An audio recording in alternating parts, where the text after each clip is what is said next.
Good morning children. आज आपको first paper में पढ़ाने जा रहा हूँ। Look at the board.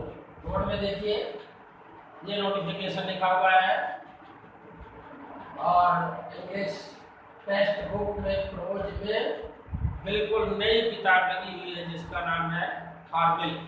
पढ़ लीजिए। मैंने पहले से ही आपको पुस्तक की कॉपी डाल रखी थी और आसान पुस्तक है जिसे आप कहीं बाजार से खरीद सकते हैं।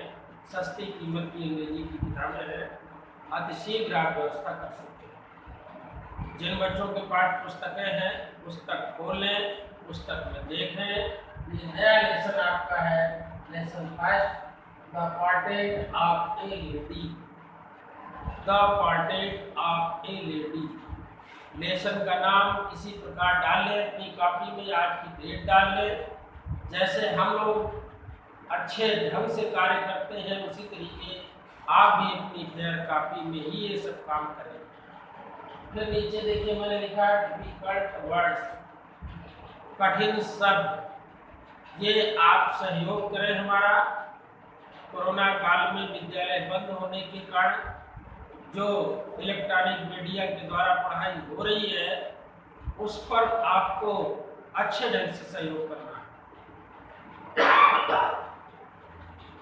यदि आप ठीक ढंग से सहयोग करते हैं और अपनी फेयर कॉपी का अधिकतम प्रयोग करते हैं तो कोई भी मैटर आपसे बाहर नहीं होगा, सब आपके नजदीक होगा। पहला lesson, the portrait of A lady. ये कठिन शब्द यहाँ नोट कर लें। पुस्तक से देख देख करके जो पुस्तकें आपके पास है, चाहे ये हो या दूसरी हो, कोई भी किताब हो, उससे देख करके आप कठिन शब्द अपने पास नोट कर लें।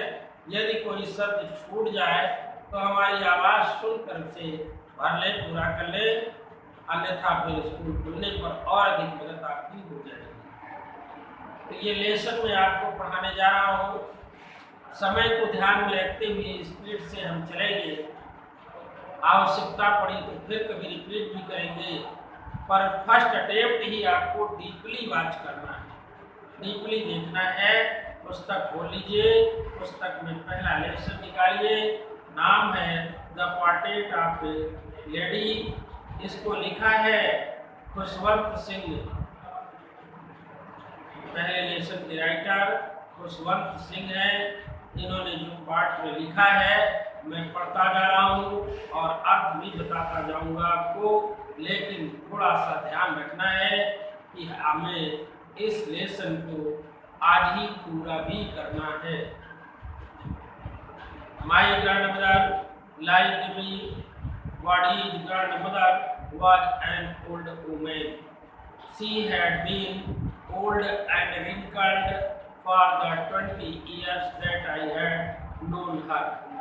People said that she had once been young and pretty and had even had a husband, but that was hard to believe. यह मुश्किल से विश्वास करने की बात है कि मेरी दादी माँ हर एक की दादी माँ जैसे ही वृद्ध महिला थी और उनके चेहरे में मैं 20 वर्षों से झुर्रियाँ ही देखता आ रहा हूँ। अर्थात 20 वर्षों से वो एक जैसी उम्र में रुकी हुई थी। जब से मैं उनको जानता हूँ लोग यही कहा करते हैं कि पहले कभी वो जवान और सुंदर थी और उनके पति भी थे, लेकिन यह विश्वास करना थोड़ा सा कठिन था कि मेरे दादाजी, my grandfather's portrait hung above the mantelpiece in the drawing room, कि मेरे दादाजी का चित्र बैठने वाले कमरे के अंगीठी के पास लटका हुआ है। अंगीठी का मतलब रसोई के पास। ये मेंटल पीस माने अंगीठी से खाना बनाने वाली रसोई के पास चित्र लटका हुआ है।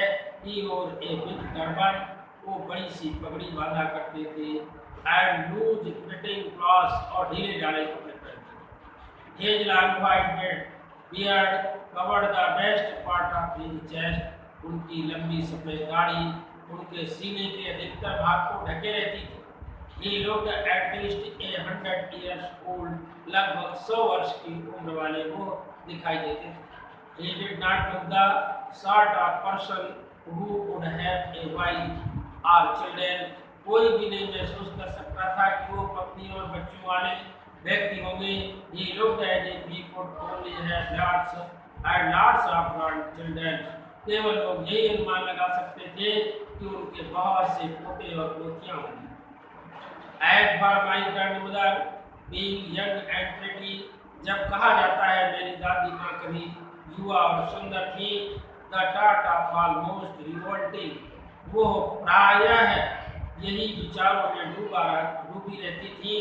She often told us the games she used to play as a child, और प्रायः मुझे उन्हें खेलों के बारे में बताया करती थी जो कभी वो बचपन में खेला करती थी। That seemed quite absurd, the undignified on her part, and the treated it like people of prophets she used to tell us. प्रायः वो हमें वही पुरानी बातें सिखाया करती थी, वही पुरानी चीजें समझाया करती थी जो भविष्य वक्ता लोग बताया करते थे। She had always been short and fat and slightly bent.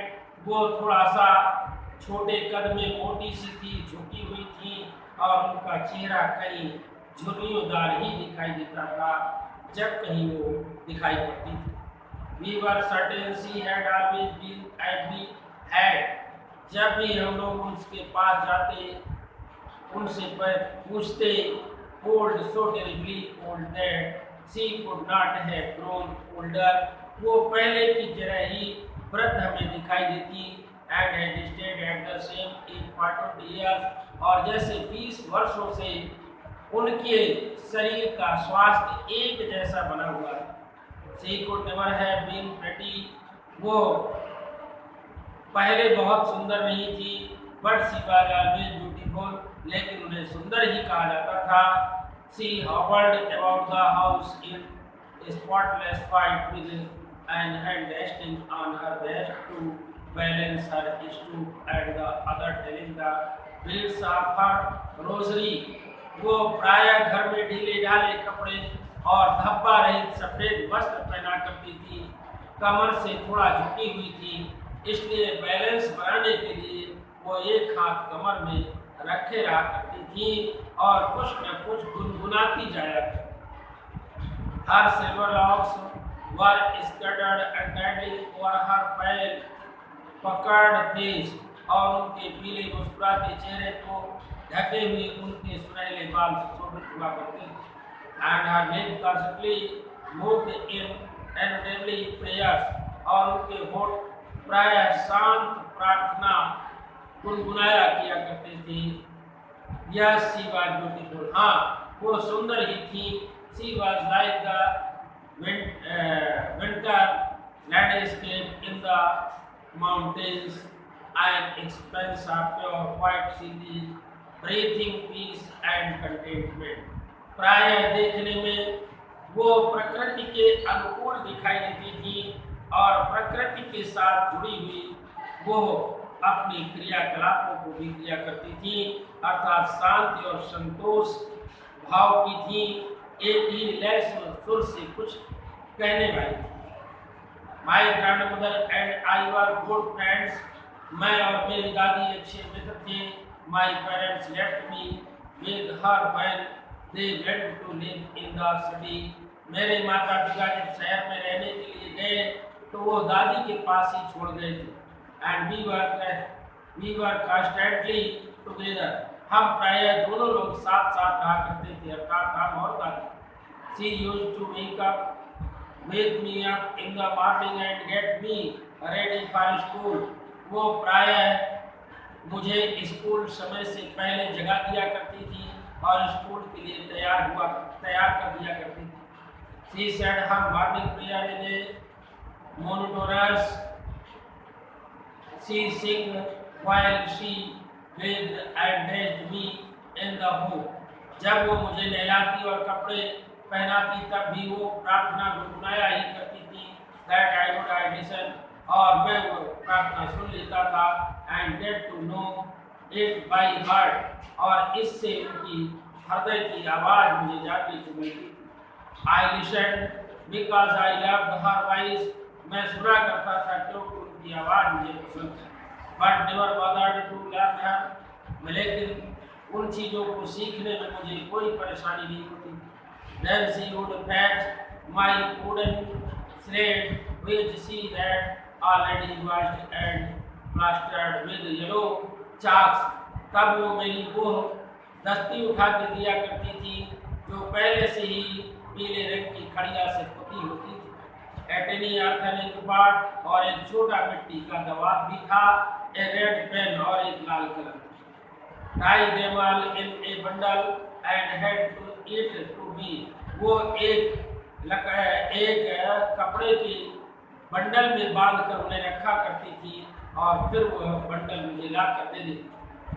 After a breakfast after thick slate stale chapati with a little butter and sugar spread on it, और फिर इसके बाद वो नाश्ते के लिए मुझे एक मोटी बासी रोटी में मक्खन लगा हुआ और चीनी का लेप लगा हुआ दिया करती थी।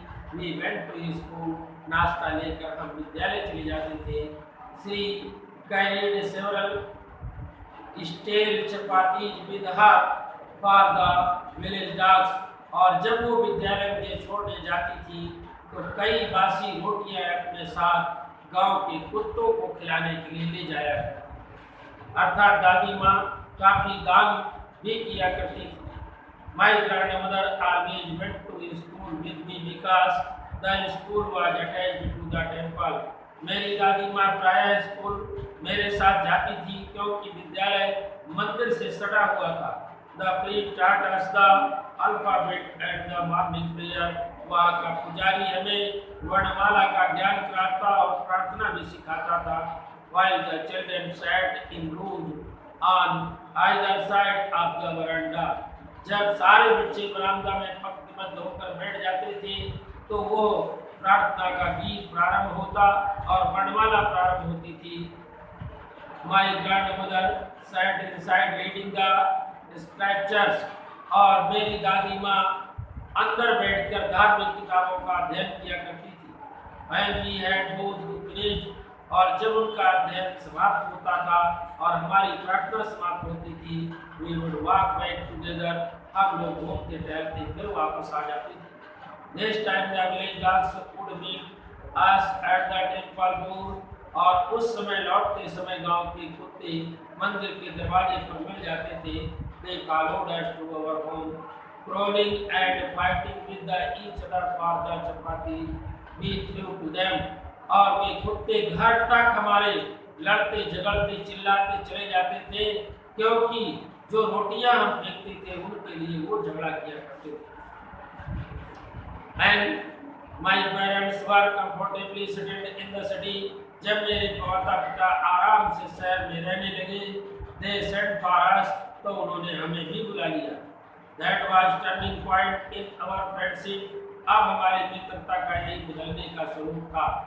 Although we shared the same room, यद्यपि हम एक ही कक्ष में रहा करते थे, my grandmother no longer came to the school with me, अब मेरी दादी माँ मेरे साथ विद्यालय नहीं जाती थी। I used to go an English school in a motor bus, क्योंकि मैं अपने अंग्रेजी विद्यालय में मोटर बस से जाने लगा। There were no dogs in the streets, अब गली में कुत्ते भी नहीं मिलते थे। And she took to feeding sparrows in the courtyard of our city house, और मेरी दादी माँ अपने शहर के घर के आंगन में केवल गौरैया लोगों को दाना चुगाने का काम किया करती थी, अर्थात वो गौरैया को दाना चुगाया करती थी। अब बच्चों यही से निशान लगा लीजिए, शेष को मैं कल पूरा करूँगा और फिर मैं आगे आपको पढ़ा करके लिखाने का भी काम करूँगा। थैंक्स।